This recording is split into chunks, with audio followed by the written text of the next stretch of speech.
In the extract, the conversation among the characters can be described as occurring in real time.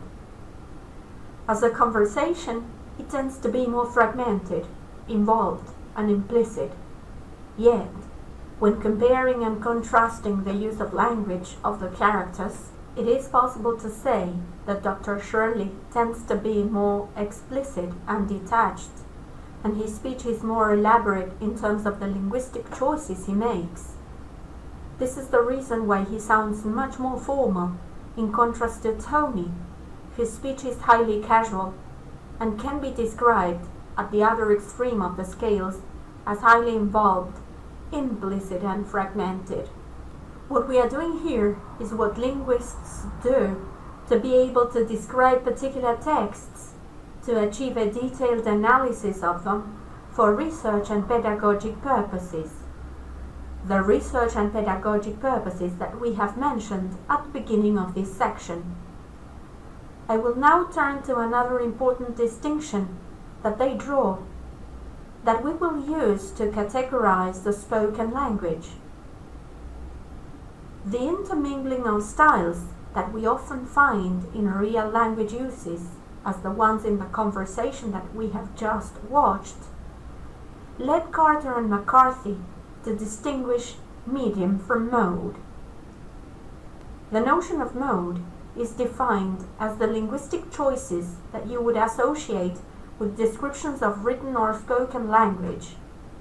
That is to say, the lexical, grammatical, and discourse features used in a given text, whether oral or written, that one would typically associate with each type of language in linguistic description. In contrast, medium is described as the channel through which language is conveyed, whether it be oral or written.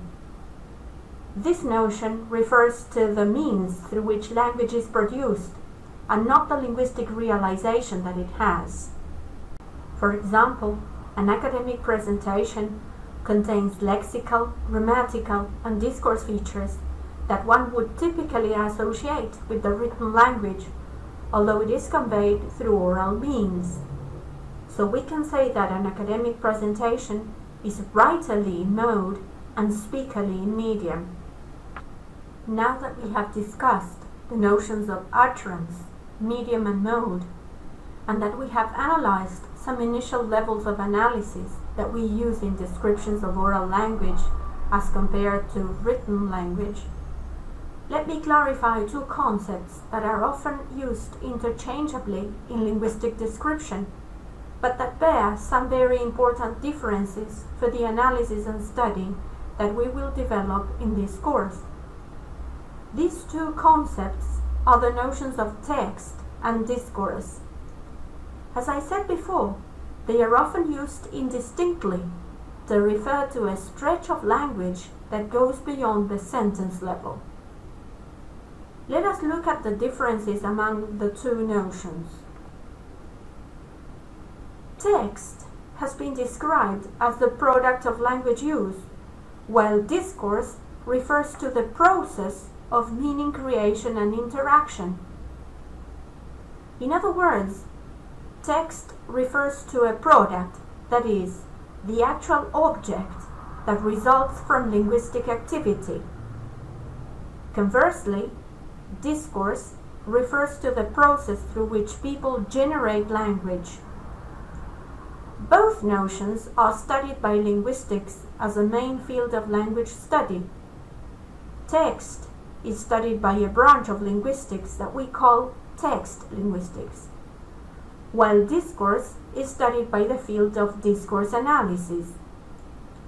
It is important to note that both fields of study are complementary and fit each other, although it is important to mention that in this course we will depart from a discourse analysis perspective.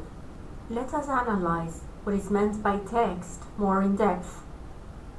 Text is an actual instance of language, either spoken or written.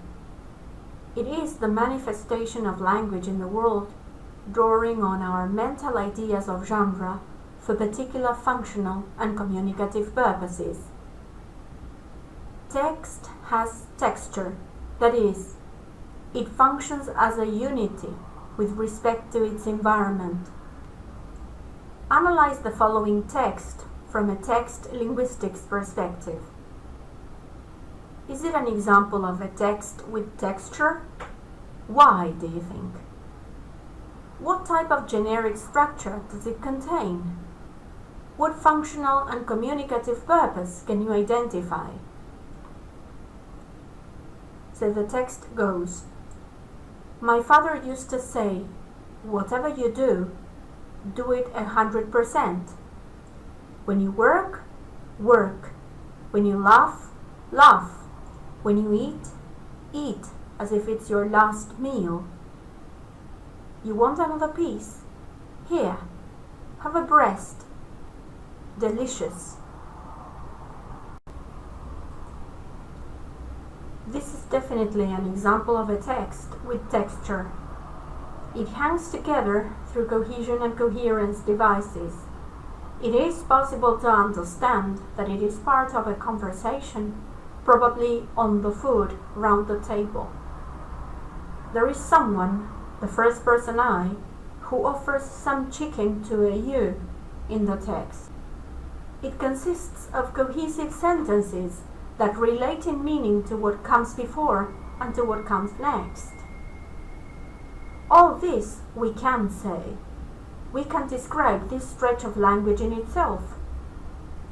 Yet, there is much we can't say. Some of the questions that come to our minds are, who is I? Who is you? What is the context of situation? What is the social historical position of the people mentioned in the text? What ideologies do they reveal? These and other questions we cannot analyze by looking simply at the product of interaction.